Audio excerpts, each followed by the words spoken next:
Hey! This is JJ and Alex. I made a name for myself, I told you I won't be denied. As you wrap up your day, it's time to get your fix of the teams you live for and the sports you love. This is JJ and Alex on 97.5, the KSL Sports Zone.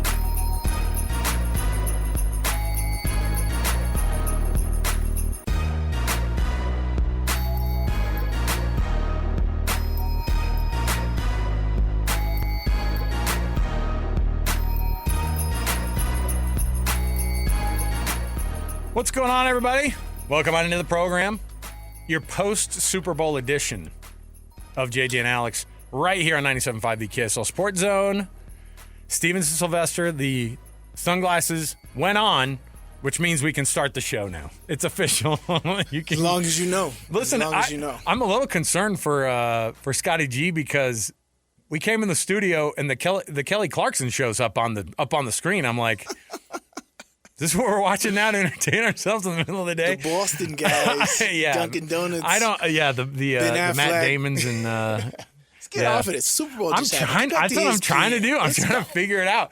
I just want to I actually kind of want to wash the bad Super Bowl taste out of my mouth. And I'm a Seahawks fan. You know what I mean? Mm-hmm. I grew up with the worst. I don't know if it was the worst back then, but they were just a bad team. You know what I mean? When they won the Super Bowl in 2013, I was like, I'm good for the rest of my life. These guys won a Super Bowl. I can't ask for anything more. Right. A lot of teams never get there. And walking into last week, and I told you this, I was like, I'm not even feeling this game. Maybe I'm a bad person, but I was like, I was not loving. And when it was 19-0 and my kids were like, we're going downstairs playing ping pong, I'm like, wait. Wait, the Seahawks are in the Super Bowl, you know. But even I was like, I get it. This is a terrible game. Right. What a disgusting game. What a terrible game to watch. However, you loved it because there was a lot of stars on defense. Yeah, and they're showing it right now. All these guys are under 27 who are the best players on this team. Yeah, and so you're gonna have a stretch. Now you're going to have to pay all these guys. Now that's going to be the difference. You're not going to pay everybody. So many of these guys walk out the door. You'll be able to get some really good years out of them before that. So many guys walk out the door as soon as they win the Super Bowl because they're like, okay, now I can cash in on, I'll go play for the Browns. I don't care. I got my Super Bowl. Yeah, it happens. And so I'm interested to see how that thing works out. I am really fascinated by what the future of Sam Darnold really is going to be. Like, is he a tier S quarterback? No. But you know, he goes to his fifth team and finally gets a championship. It's a great story, but kind of some crap football last night. Now, I'm not going to – we should be excited about it because it was that's a good team that won the Super Bowl. Oh, yeah. I think that everybody knew that the Patriots just kind of got there and we didn't feel like that they should have been there. Now they got there, but oh, by the way, well, we got to hit the open of the show here officially so I can get going. I got to really get going here, Sly. We got lots going on in the program. It's a short show today. You've got yourself. Tell me what grinds your gears. I know. You know what grinds my gears. I'll tell you well, let's kick the show off here because we've got a lot. We got to get into it. We've got we've got Jazz basketball pregame coming up at 4:30. So we'll be out of here early, and then you're going to be able to dip into some basketball and see Jaren Jackson Jr. 2.0. See what happens. Maybe he's not available. I don't know. We'll have to look at that, and we'll tell you. But we'll jump in here. Let's do it with the cut, top of the program. It's time for the biggest story of the day. This is what made the cut with JJ and Alex on 97.5, the KSL Sports Zone. All right, here's what we got going on. Top of the show. I want to get into the Super Bowl real quick. And by the way, our esteemed colleague, Jensen, who was at the Super Bowl and got to see it for himself. He's going to be breaking it all down for us. And you know what? JJ, who is, you know, he's covered a lot of this in his career. Yes, he And is. Super Bowls can get old. Going to Super Bowls and going to Olympics, I know it sounds weird, but it can get old and it can get tedious because this is a lot of work when they go out there. And he busted his butt out there. But I'll tell you, going to the Super Bowl this year, he was like, the stadium was better than I've seen like in a long time. Actual fans from both sides Right. going crazy. People not just there for the drinks and the free open bar, which people did partake. They're like, look, we're not going to let the Waste Management Open outwaste us, okay? Levi Stadium's great. I love that stadium. I don't. Yeah. Oh yeah. Pac-12 championships have been in that stadium, and we've seen we grew up watching the old Candlestick Park back in the day. It was a terrible venue. So when I played there, I played on Monday night, and the lights went off. Oh. And we had to wait an hour before it turned back on. And then, of course, it was a long game. We got whooped, and then we had to fly back. I didn't get back to Pittsburgh until freaking 6 a.m. And so it was just a terrible Monday. In the short week because it was a Monday night game. Right. And then we had to go back. So that's a long trip for you guys. Yeah, it was terrible. Right back to work. And so, yeah, I don't like Candlestick. So your thoughts on the game? And I said, Sly probably loves this. He had the meatball subs rolling that he made from scratch. It was amazing. So thanks for that. That was a great idea. I'm telling you, it is an underrated situation when you can have some sauce, some meatballs, some cheese all in one space, man. Yeah, and I tell you, the warden doesn't like anything. The warden doesn't like anything, and she was like, the meatball subs were just like, I love that. Yeah, good stuff. We're gonna have leftovers tonight. But the Super Bowl, man, the Super Bowl, I like it because of defense, right? I like strategy. I like game plans that come in and who's winning what chess match. I love the thought process because that's where my brain goes to, is what did they think about pregame to instill into the game to make it work this way, and is it working? Are they counting out? But you got into midway through that second quarter, and you're just like, oh, the New England offense is just that bad. What was it at the half? 9-0, Christian? Is that 12? I think it was 12, 9 or 12? 12-0, something like that. Not good. It was not good because the Patriots defense was awesome. I love that. Dude, Christian Gonzalez played his freaking butt off, man. I mean, to be able to make the plays he did, hats off to the guy who might have been the best defender on the entire field, because he saved personally like 3 touchdowns. Yeah. And so I was impressed by what he was doing, and everybody saw it. And so he's on that big stage. That's what I was anticipating. I was anticipating a great performance by him, Marcus Jones at the nickel position, trying to take out JSN. And for the most part, JSN was quiet, right? He only had 1 catch until like late in the second half. And so, I thought the defensive matchup was great.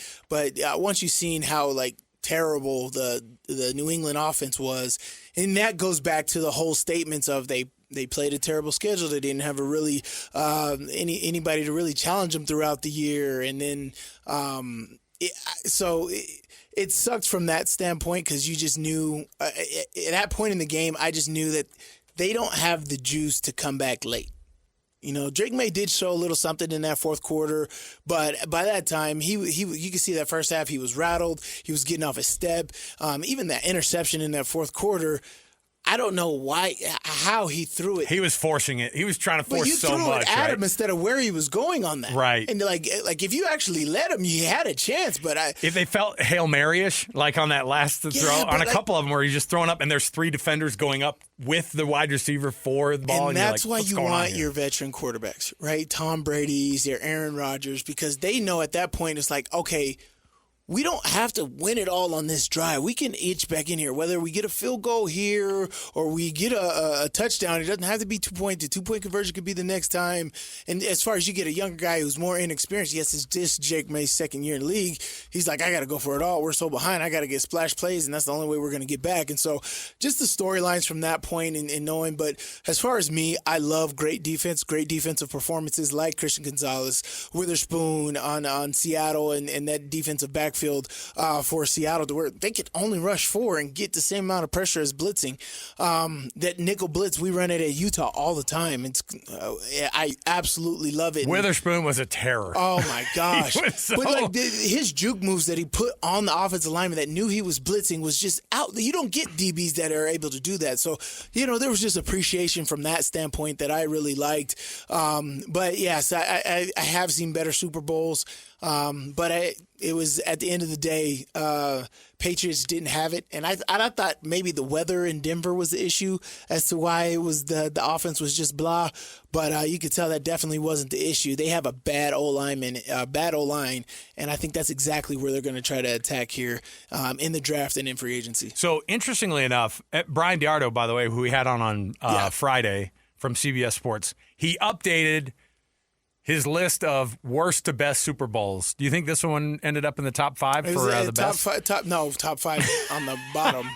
This has got to be 57, so 58. Here's the thing. I was thinking it may have come across just because of the recency bias maybe. And when you give the MVP to a guy who was, a running back who was phenomenal but didn't even score, I wanted that last touchdown for Kenneth Walker Jr. so bad. Kenneth Walker III. I wanted so bad for him that because it would have been like a 180-yard day with a touchdown at least. And then there's no question. A walk-off touchdown, yeah. I don't think anybody else should have won it. But when you're having a discussion, here's the litmus test on a bad Super Bowl.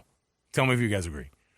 If we're actually for real discussing if Josh Byers should have been the MVP, the kicker for the Seahawks. But I was actually thinking that. I'm just like, who else do you give it to? Then it's a terrible Super Bowl. Yes. If we're talking about, hey, let's give it to Josh Byers because, man, what a night for the kicker. But it wasn't even like he was making 50-yarders or anything like that. And it wasn't like have. a major. Yeah, he probably could have, but he didn't need to. 30, 37, 33, 41. Like, these are money for NFL kickers almost every time. Right, the hash marks are tighter. Just kick it straight.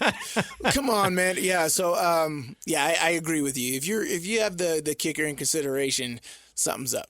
So I wanted to give the update on Brian Diardo's top 60. He still has the 13-3.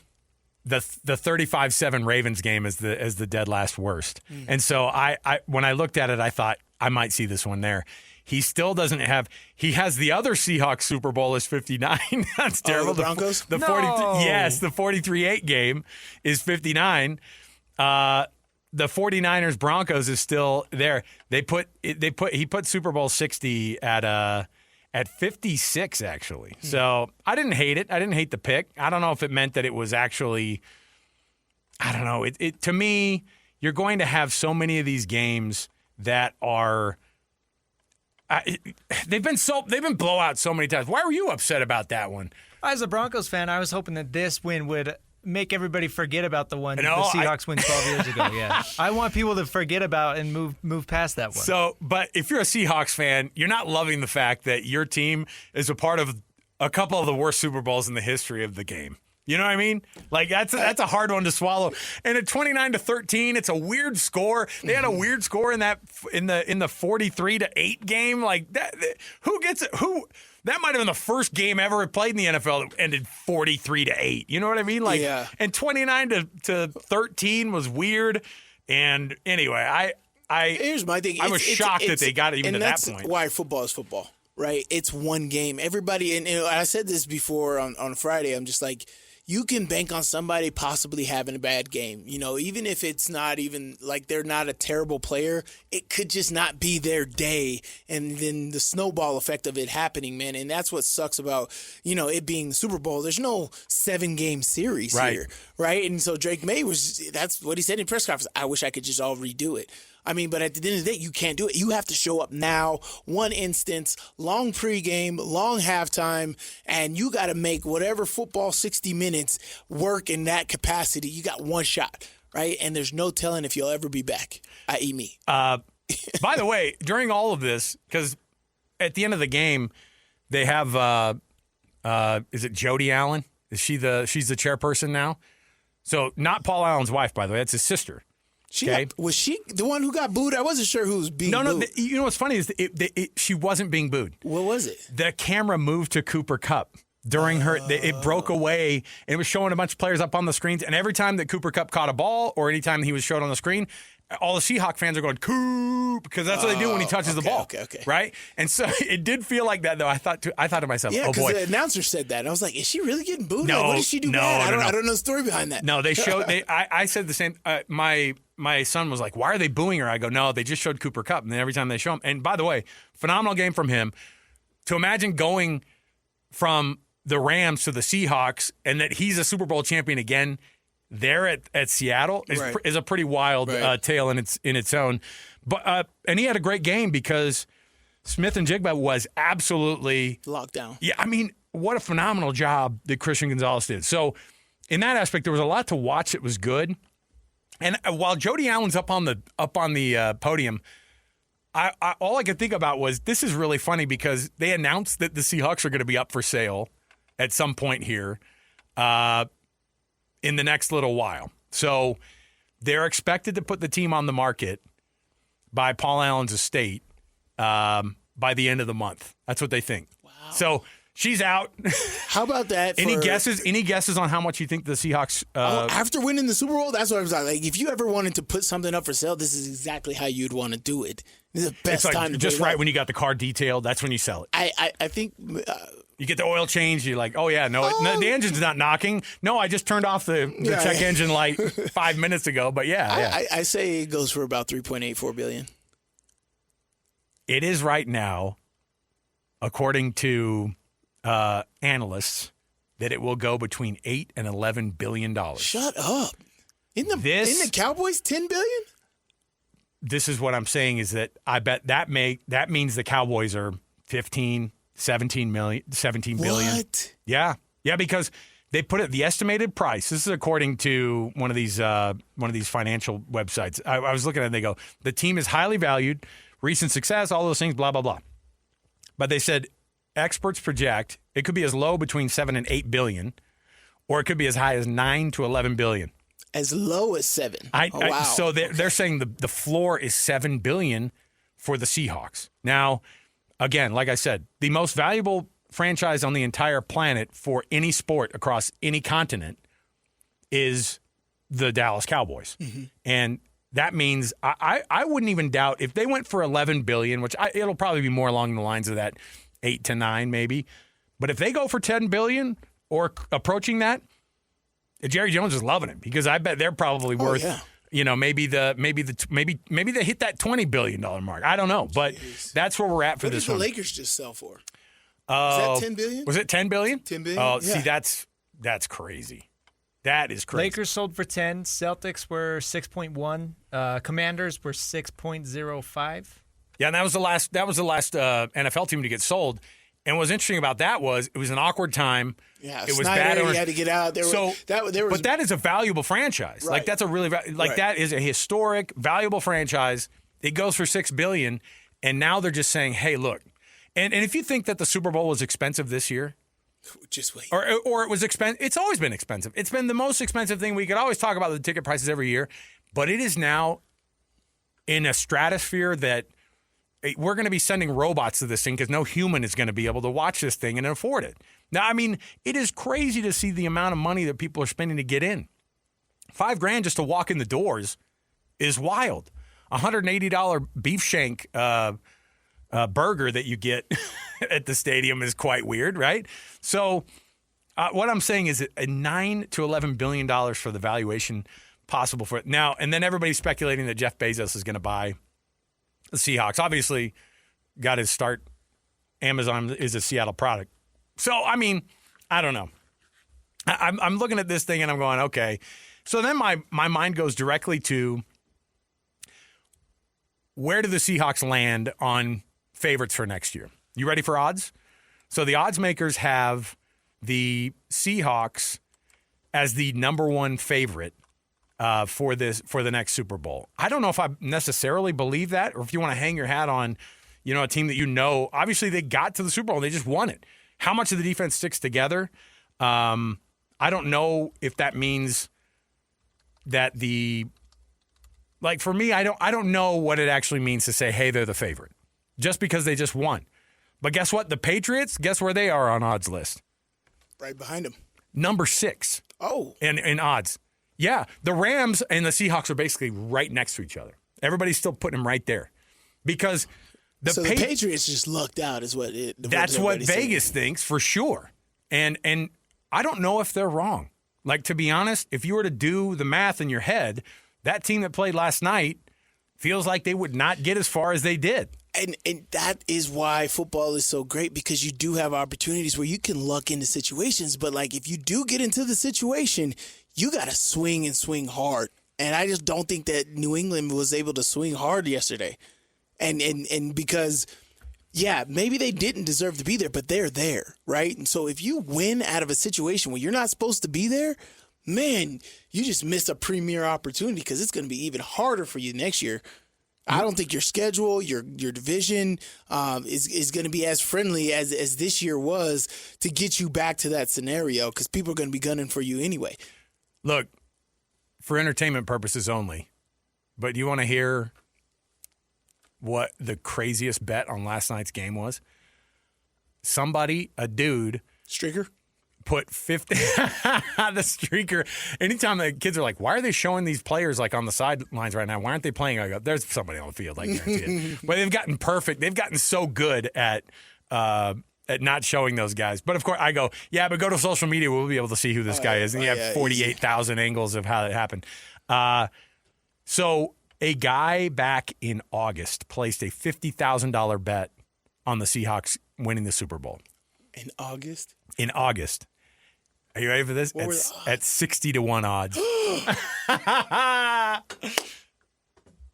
So that on top of some of the other money that he had bet, this one bettor cashed in $4.5 million on the Seattle Seahawks winning the Super Bowl. It's not like Dave Portnoy when he puts $1 million down and wins $1 million on something else the day before. No. Last August, the biggest guess on the planet, or just kind of a dumb throwaway of money, goes $50,000 when the Seahawks were 60-1 favorites. Oh my god! Or 60-1 odds to do that. That put him at 28th at that moment, likely to win the Super Bowl. He's like, I just want $50K to put on my team. $50K to put on a team that nobody in their right mind thinks is going to win the Super Bowl. Even he had to realize, there's no dang way. All these teams before the season, everybody was talking about. Yeah, it's bonkers to watch how this thing all played out. But Super Bowl 60 was what it was. I think we're all praying for a little bit better matchup next year. And even the Seahawks fan, the Seahawks fans like, hey, maybe we do have to figure out how to turn that offense around. I don't know what they would add, and you certainly can't get rid of Sam Darnold now. You're stuck with this guy. And by the way, they're probably stuck with having to pay him like $40 million a year now when he extends. So we'll see. This guy's been on one-year deals every place he goes, including this year. So good on him. Reward him. He got you a Super Bowl. It just increased the odds of the team. It just increased the value of the team by probably about $3 billion just last night. So there you go. All right, we'll take the break here. Tim LaComb, the coach, is going to join us next. He's going to break down a little bit of this Jazz versus Heat that you're going to see tonight. A 4:30 pre and a 5:30 tip. Going to see hopefully who's in action here. I'll get you an updated injury report and see if you're still going to get some of these guys together. I don't know when Keontae's going to be back, but be nice to see Jaren Jackson Jr. back out again. They lost in a close one. That's what we like to see. Last week, but it was quite the game. It was nice to have a 20-plus point performance from the newest member of the Jazz. All right, we'll come back. More to go. Tim LaComb next. Before we get out, want to remind you, hey, it's getting closer. Miki Couture, you got to join Scotty. He's going to be up there in Layton on Wednesday to bail you out from noon to 3. The best blanket ever is also the best Valentine's gift ever, and there you go. And by the way, JJ and I are going to be on the road this Thursday at the Mountain America Expo Center in Sandy. It's your opportunity to go to the RV show, one of our favorite times of year, to go and jam. Is it already that time? It is that time of year. Yep. Nice. That's where we are. We're going to be out there. Plant some seeds. We're going to go walk out there and go, hey, I don't know, honey. I could definitely see us living our lives on this machine for the rest of our lives. Hey, look here, Warden. we need one of these on the yard. She could never. Oh, look, maybe you go, we need it because, like, you know how you get mad at me sometimes. I could just go out there. Yeah, there you go. All right. We'll take the break. We'll come back. More to go around the corner. Tim LaComb next, 97.5 the KSL Sports Zone. You know what's coming. Your daily deep dive into everything Utah Jazz. It's time. All season long and even in the off season. It's Jazz Daily with JJ and Alex on your exclusive home of Utah Jazz basketball. 97.5 the KSL Sports Zone. All right, everybody, welcome back. Hey, this is an appropriate song coming back for the coach, man. I bet this guy's jammed out to some Chris Cornell in his day. Look, as a Seattle guy, you know what I mean? It feels right that we're playing this today. Did you do this on purpose? Some Seattle band action? Good job, Christian. He does know. He kind of half nod. He goes, "Yeah, of course." Yeah. Mm-hmm. He's like, "I did not just press the button on the rotator. I'll tell you that. No. Wait. Okay, who built the rotator? Okay. So months ago, you had a premonition that at some point Soundgarden would come back around. You'd be filling in for Alex Napolis in that very moment. Let's just say they got a lot of different uses. Good job. There you go. I see it. Joining us on the program right now, he knows how to rock out. He's Tim LaComb, the coach, joining us here on the program, pre-half and post for the Utah Jazz. Coach, what's going on, man? Hey guys, to make it even a little weirder, I would say that my aspiration in life is to be Chris Cornell. Like he's the dude. Yeah, so, that voice is iconic, man. Yeah, and that music they made in so many different bands. Like he just kind of jumped around, and much like Grohl, just a jack of all trades, a poet, philosopher. So yeah, that was a great call. That's my guy. So there must have been some synapses firing somewhere. Yeah. Oh yeah. The universe brought us together today with Chris Cornell. May he rest. All right. Tim, we got to see Triple J for the first time in action with the Jazz. I always wonder what guys are going to look like when you hand them a new jersey and you say, hey, get to work. And by the way, let's build some chemistry here with Lauri Markkanen. But it seemed that they worked really, really well for game number 1 together. Oh, absolutely. I mean, you can see, coach's dream is to have some versatility. And the Jazz are going to have that. And I think last game was a great example. Desmond Bing had to guard either Lowry or JJJ, and he's given up 6-7 inches to each, and a bunch of size, bunch of strength. So Will instantly second play of the game runs a little screen that involves those guys, and Desmond Bing gets buried behind Jaren Jackson. He scores right at the rim. So when you can attack mismatches on the regular, which I think the Jazz will be able to do with these lineups, it's going to get really, really interesting really quickly. And the other thing that, everybody's crying about the defense for 4 years, 28 paint points through 3 quarters the other night. That's great. Defense is big time about X's and O's are great, but Jimmy and Joe's are better.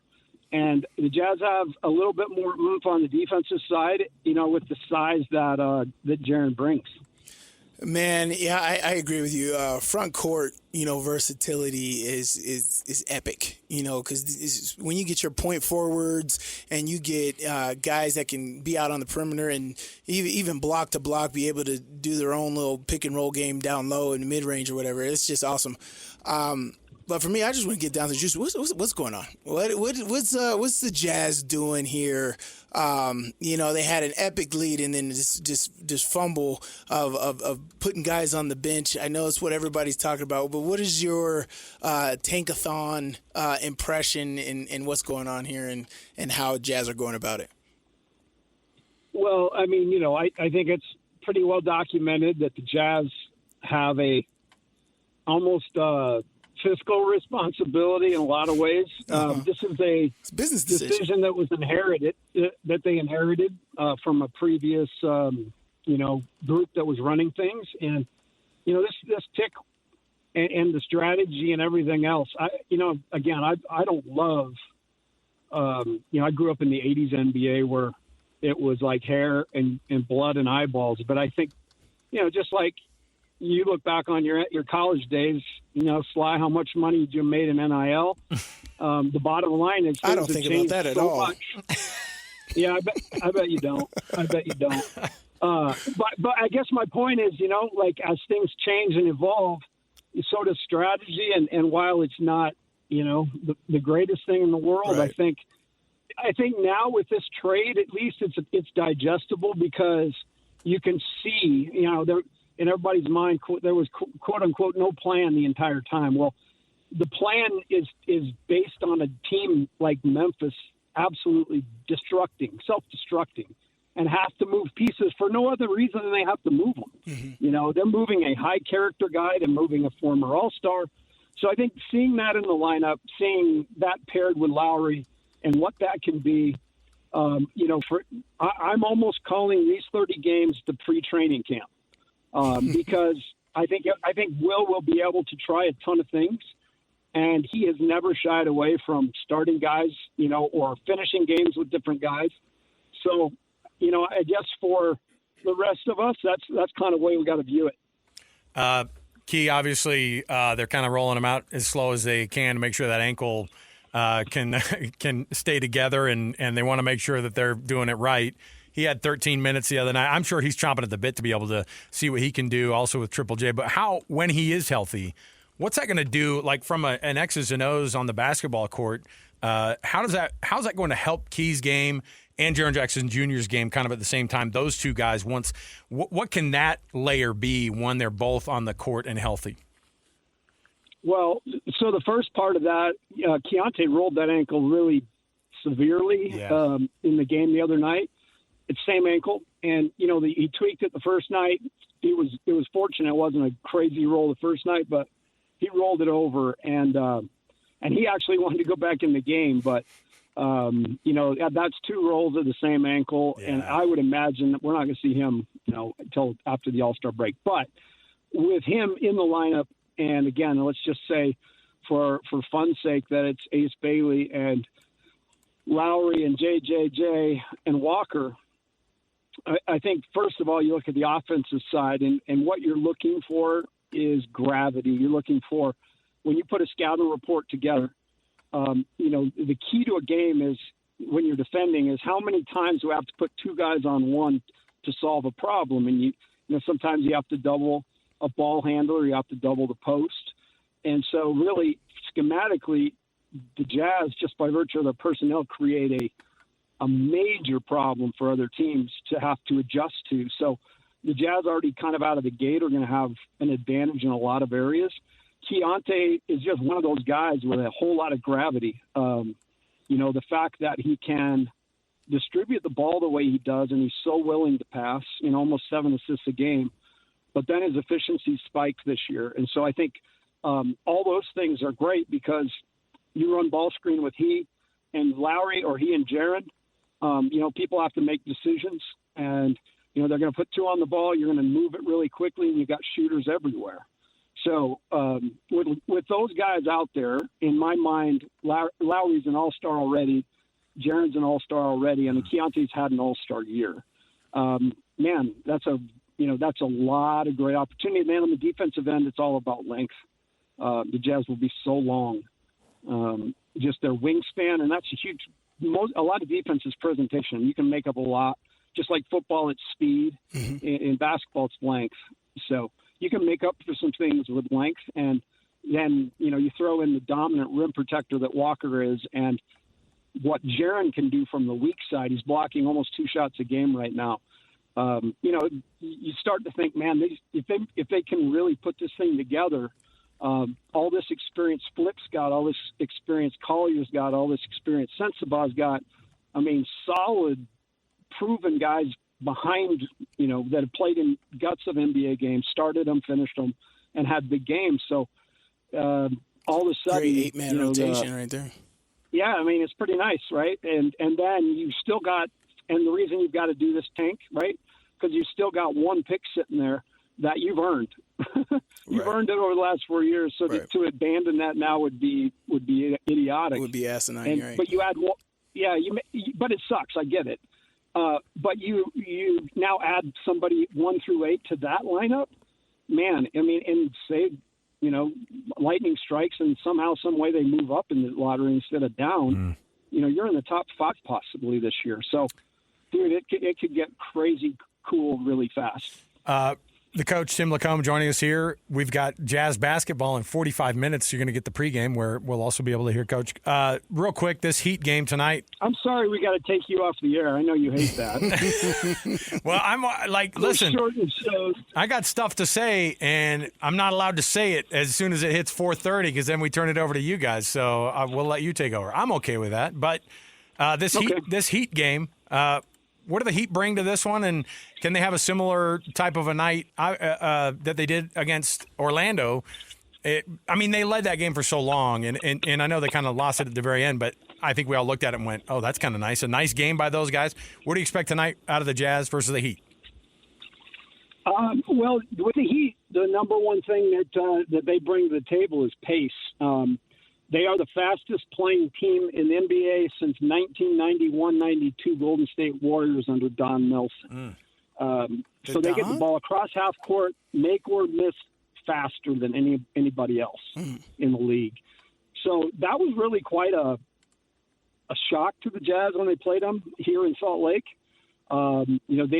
They really take advantage if you're not sprinting pretty much in transition all the time. So they got to handle their pace. And I think from a personnel standpoint, I'm excited to see, Will experiment a little bit with the things he runs. Some really fun action the other night that I had not seen this year. And, and we'll see which Jazz guy's going to have that big night. Guys, Collier had 22 assists. Recently, Sensabaugh had a game of over 40. The rebounding that Flip's been doing, I think he's had 16 in the last two games. So I'm just excited to watch these guys develop and continue to get better and kind of form as a team. The coach, Tim LaComb, nice enough to join us here before you're going to hear him in about 45 minutes on the pregame right here on your radio dial. So, Coach, we appreciate it, man, and have fun tonight with this one, and we'll talk to you again. Absolutely. Thanks, guys. Thanks, you go. Coach. The Jazz, man. Yeah, you got to settle down. You got to get on board. You're asking for too much. You want me to get on board? What's going on with this team? They're melting down. We're like, I know. Come on, we want them to melt down a little bit. We all know what they're doing, but it's just like it's so blatant now. It's like obvious and terrible. And I'm just like, how do you coach that? Christian, How do you tell Jaren Jackson Jr. that's what we're doing? You come in and trade. Did we? Were we able to confirm that the Jazz wins for Vegas have been taken off the board because they're like, all right, FanDuel. I checked FanDuel's site. Hopefully I don't get flagged here at work. They're still up there, but the rumor on Twitter was that FanDuel had removed the win totals for the Jazz, the Kings, the Wizards, and some of these other tanking teams for the remainder of the season. Tankers. Well, it is. I mean, look, if something is going to get flagged, not just you're visiting that website, but like they're looking at it and they're going, we've got a lot of money on the line here. And when you know what the situation's going to be for these teams and you know how it's going to go and you take the late year under on the teams that want the under and are trying to make the under kind of happen, then, it's as good as when they have those games where there's and they just take the scores off the board because there's some external situation that makes the picks almost impossible to have kind of any sort of non-bias, then you do it. So there you go. All right. We'll come back. We've got more to go. Got our weekend warriors around the corner, people who won the weekend for us. Stay here. 97.5 the KSL Sports Zone. Accessing. When TV and radio collide. Love it. Wow. This is what you get. You're listening to JJ and Alex. Don't touch that dial. On 97.5 the KSL Sports Zone. Welcome back. JJ and Alex, 97.5 the KSL Sports Zone. Scotty G is going to be out and about noon to 3 on Tuesday at My Hearing Centers in Sandy, 8941 South, 7th East. Go join him right there. Appreciate everybody going out and saying hello to Scotty G, man. Go out there and check out My Hearing Centers at the same time. Also, want to make sure you guys know, we've still got a way for you to win Valentine's Day. Win Ticket Wednesday on Wednesday. Going to be giving away tickets all day long to Brian Regan, who's coming to the Delta Center this Saturday. So win those tickets right now, or you can go to SeatGeek.com to get those tickets today, or just listen all day on our station, and you're going to be able to win them for our Win Ticket Wednesday. All right. Weekend Warriors, people who won the weekend here for us.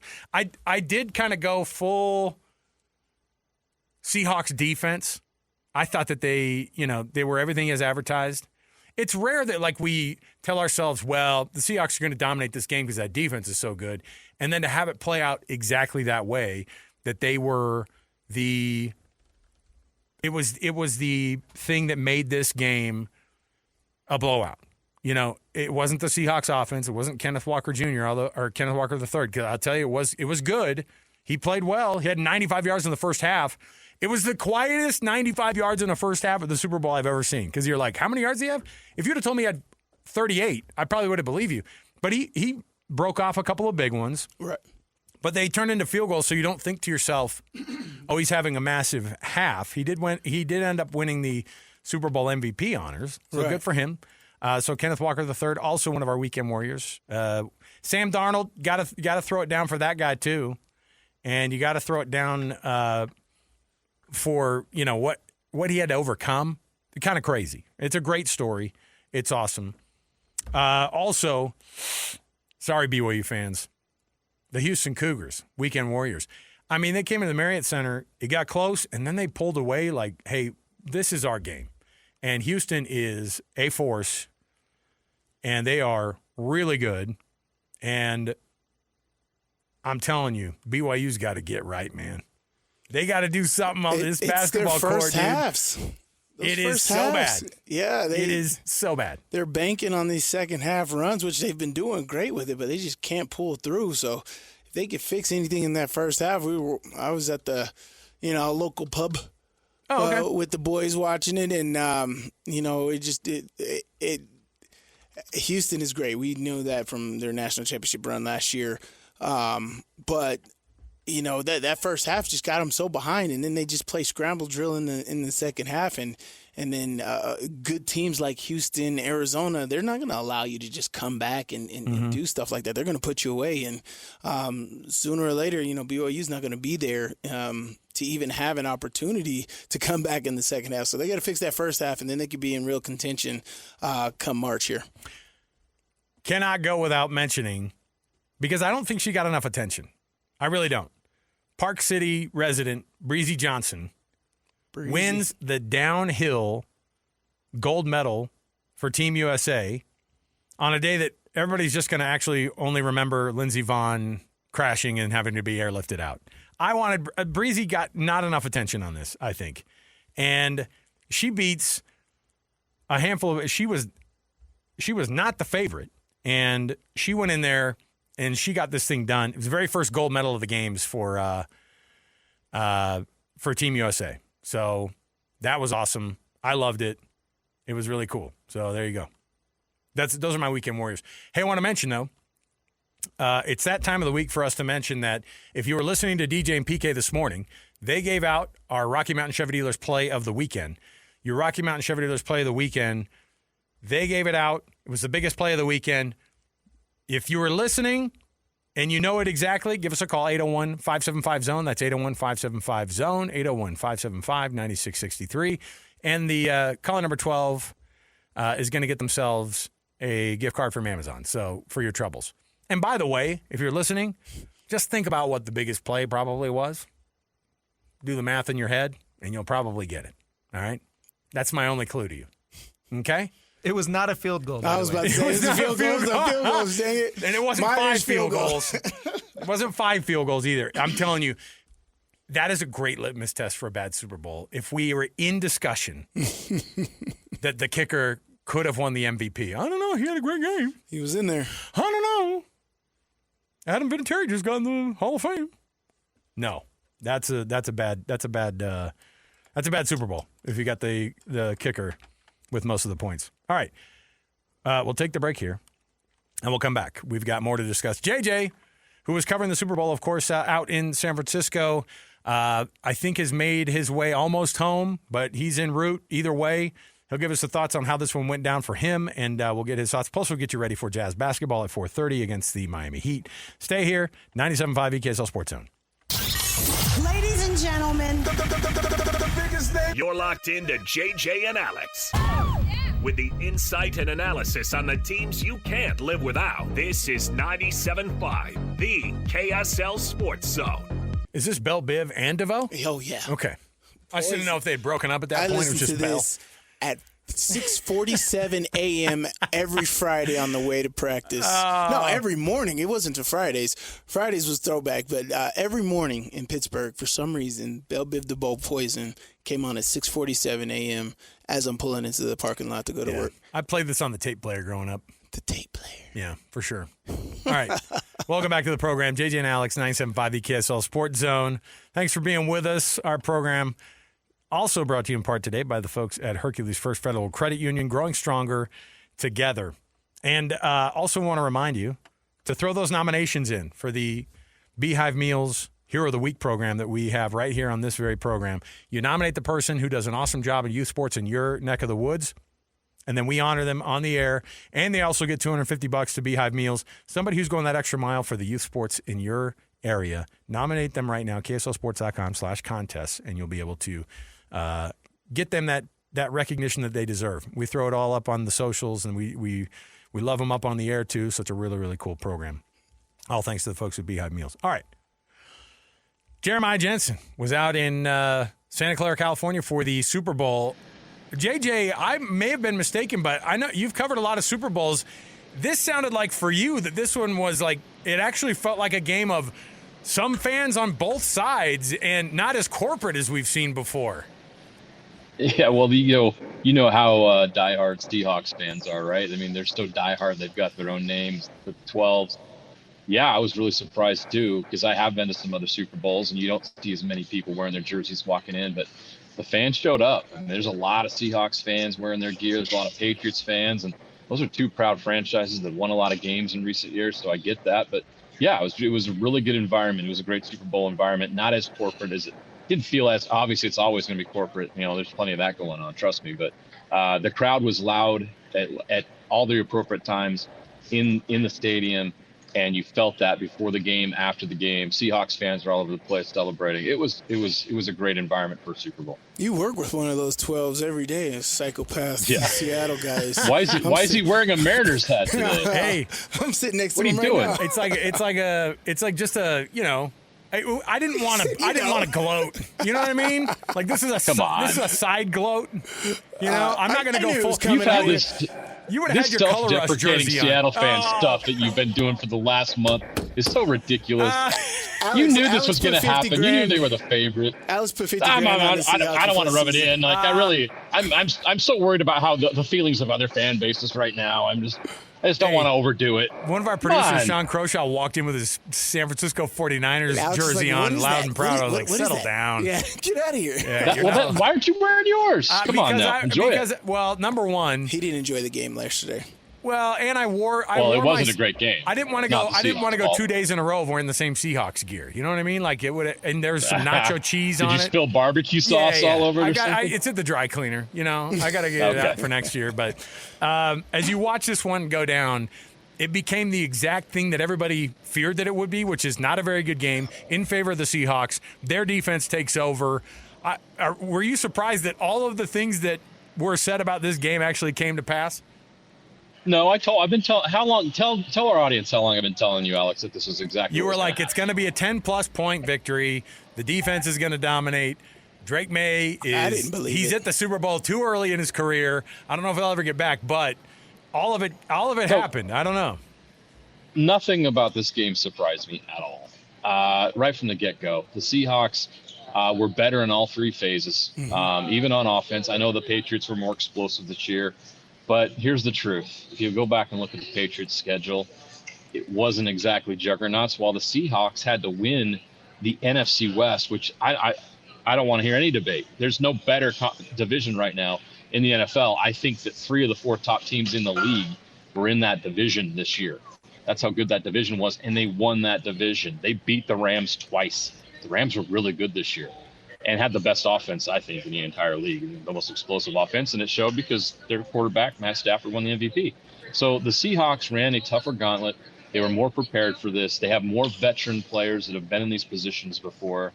I just think they were a well-oiled machine, and the Patriots, while it's a great story and they're way ahead of schedule than everybody else thought they would be at this point in time, it was just too much. That Seattle defense is so loaded with talent. The offense, Kenneth Walker was the Super Bowl MVP at running back. Jackson Smith-Njigba wasn't even a major factor in the game, and it didn't matter. Sam Darnold took care of the football. That's all he had to do. Take care of the football. Let your defense do their work. 5 field goals, who cares? Who cares? 5 field goals, by the time you get those field goals, you're up 15-0 or whatever it was. And, sometimes we've been in this era where we overthink things, guys, about going for it on fourth down and just take the points. And Seattle took the points in the first half and it paid off. So Seattle did everything right. They deserved to win this game. They were the best team in the league this year. They're the Super Bowl champions. And if they can keep that core together, I know there's some older guys on that team and there's some issues, with payroll, then the Seahawks could be the favorite again next year. They're loaded. Man, I just want to know, is that old statement, defense wins championships, still true? Right? This Seattle defense was awesome. Tell me about kind of, what the vibe in the stadium was after watching how dominant Seattle's defense was. I know we've been talking about them, but they really showed true last night. Isn't the dark side a great nickname? That is a great name. I mean, what?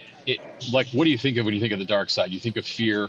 You think of something scary. Mm-hmm. That defense is scary. That defense is something to be feared. That's a Patriots offense that was loaded with talent. Drake May, Stephon Diggs, Keyshawn Booty. They had good running backs. I'm surprised at how they got manhandled up front. The offensive line just got absolutely destroyed, giving up 7 sacks. But that Patriots offense was the most explosive offense in the NFL this year. And that Seahawks defense just absolutely dominated them. I couldn't believe how frustrating it was for the Patriots getting anything going on offense. I mean, until they obviously waited, they didn't score until the fourth quarter. But I mean, how many times? I'd have to go back and look. I don't have the information in front of me. How many times did the Patriots even cross midfield? Right. That defense is so dominant. Well, they don't give up anything. Yeah, they hadn't passed. I think it was like the Seahawks 43. They did like on the second drive of the game. They got to the Seahawks 43, and then they didn't get into their side of the field until like 4 minutes left in the fourth quarter, whatever it was. There you go. Crazy, right? So, and also special teams played a role in that. You got to give them credit for that. And I talked to Scotty G today, and we discussed that point that they spent money on their kicker and their punter. Mm-hmm. And in the biggest game of the year, their kicker set an NFL record for field goals in a Super Bowl. Mm-hmm. So the money paid off there, and the punter pinned them deep how many times? Oh man! And then they had Rashid Shaheed in the run in the return game. Yeah, even on the all-out blitz, he still pinned them down there at the exactly. Yeah, that was awesome. How big of a factor was that, guys? So the Seahawks paid attention to every detail, but the special teams enhanced what the defense was doing. It made it a lot easier for that defense to pin their ears back and put Drake May in a lot of tough situations, and they did. They were all over him. Not only was it the 7 sacks, but the pressures, and eventually Drake May was forced to turn the ball over in the second half, and that's how Seattle finally broke through and broke away, were those turnovers. So the Seahawks, I mean, that defense is just phenomenal. If they can keep that defense together next year, and still have the ability to improve that offense, I think Sam Darnold's confidence is going to grow from this experience. Kind of got the monkey off his back, you know what I mean? Like it's kind of like when Steve Young won a Super Bowl. Like, some of these guys that get criticized or had a rough start to their career, they finally break through and win that game. Like, you can breathe a little bit and you can be yourself, and the confidence you gain from that's pretty enormous. So this Seahawks team looks like they're built for. I know. The NFL, anything can change, but if they can keep this defense together, who's scoring on these guys moving forward? So we just saw a weird stat that they put up here because the Sam Darnold and Kenneth Walker III are at Disneyland today. Disneyland. I mean, it's crazy that they get there the next morning and they did this parade down Main Street, and Private you're like, jet life. Oh, listen. I'm surprised that those guys were able to make it, and they're standing on a float going down Main Street. They may have seen 4 Mickeys in front of them just because of how the party might have gone. But Kenneth Walker III's dad, Kenneth Walker Jr., has never seen an NFL game in person. That was his first game last night. That blows my mind. That's insane. Apparently he doesn't like crowds or something. I don't know. Yeah, he gets whatever the situation is. Yeah. But I'm glad he picked a good one to go to, right? I think it's his son, the MVP. Yeah. So and he was kind of hidden up in. I was like, they got to get him better seats than that. But maybe that kind of explains it. He didn't want to be front and center with all that. But at the end of all this, how is Sam Darnold going to be remembered in this for this Super Bowl? A Super Bowl winner, and when you consider where his career arc was when he came into the league as a number 2 overall pick, and it didn't work out with the Jets, like every quarterback that's ever played for the Jets, outside of quarterback. I mean, how many quarterbacks have been successful there going way back. So he was in a situation that's tough. And Sly, you talk about this all the time. We talk about the league. It's not about where you go. It's not about when you go. It's where you go. And he went to the wrong place. And there's no doubt about that. And I give him a lot of credit for fighting his way back, being willing to be a backup in some places while he got there. And even after last year, imagine what it was like to be Sam Darnold and you win 14 games with the Vikings, and because a playoff game doesn't go your way or doesn't go well, they're like, see ya, we're going to go with a rookie instead. I mean, how insulting is that? And look what the Vikings did this year. Absolutely nothing. Their offense was terrible. Sam Darnold mattered in Minnesota, and he goes to Seattle. They're desperate for that quarterback, was kind of the missing piece. And he goes and wins 14 games and wins the Super Bowl.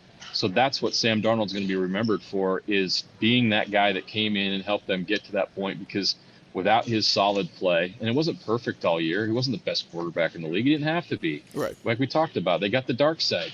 They just needed a quarterback that was competent and skilled, and then in the most important times, took care of the football.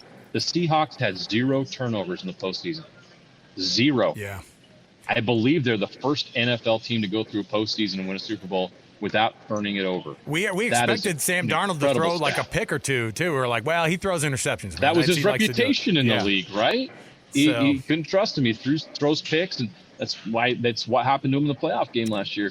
He didn't play flawless, but he took care of the football and allowed that defense to do their thing. He's going to be remembered for his arc, for overcoming all that and becoming a Super Bowl champion, and he deserves every bit of it. Well, so that's the question going forward. Is Sam Darnold? You know, Alex and I was just talking about Sam's on one-year deals and all this, and so, you know, being a Super Bowl champion, as you said, the amazing year he had in Minnesota, getting this good deal with Seahawks. Is he more of a system guy here? The system that he had out there with Kevin O'Connell in Minnesota and now over here in Seattle, or is he his own guy? Can he go to any system and make this work? Is he a QB of the future? Everybody's trying to line him up against other NFL QBs or NFC QBs. Who's the QB of the NFC?